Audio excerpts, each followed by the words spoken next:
ओल्या काजूची उसळ बनवूया. सध्या ओले काजू बाजारात मुबलक प्रमाणात मिळत आहेत. पहिल्यांदा ओले काजू सोलून घ्यायचे आणि कुकरला एक शिट्टी करून घ्यायची. शिट्टी करताना त्याच्यात थोडंसं मीठ आणि चिंच टाकायची. कारण ओल्या काजूला ना थोडासा चीक असतो. एकीकडे आपण शिट्टी करून घ्यायची, दुसरीकडे आपण वाटण करून घेऊया. मी टाकलंय सुकं खोबरं, टोमॅटो, आलं, मिरची, कढीपत्ता, कोथिंबीर. पहिल्यांदा पॅनमध्ये तेल घेतलेलं आहे. फोडणी करायची जिरं, मोहरी, हिंग. त्यानंतर हे वाटण आहे हे त्यात टाकून घ्यायचंय आणि तेल सुटेपर्यंत याला व्यवस्थित परतायचंय.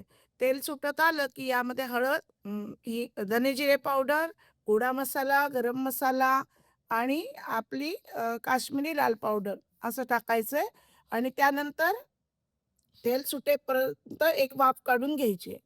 एक वाफ काढल्यानंतर छानपैकी तेल सुटतं, वाटणही चांगलं शिजतं, चवीनुसार मीठ टाकायचंय आणि मग पूर्णपणे परतून व्यवस्थित आपल्याला तेल सुटलेलं दिसलं, की मग जे शिजवलेले काजू आणि बटाटा आहे, हे त्यात मिक्स करायचं आणि मिक्स केल्यानंतर गरम पाणी टाकायचं. गरम पाण्यामुळे छानपैकी तवंग येतो.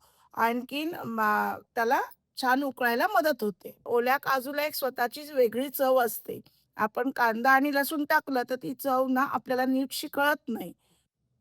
ही झाली आपली ओल्या काजूची उसळ. तुम्ही नक्की करा, तुम्हाला नक्की आवडेल.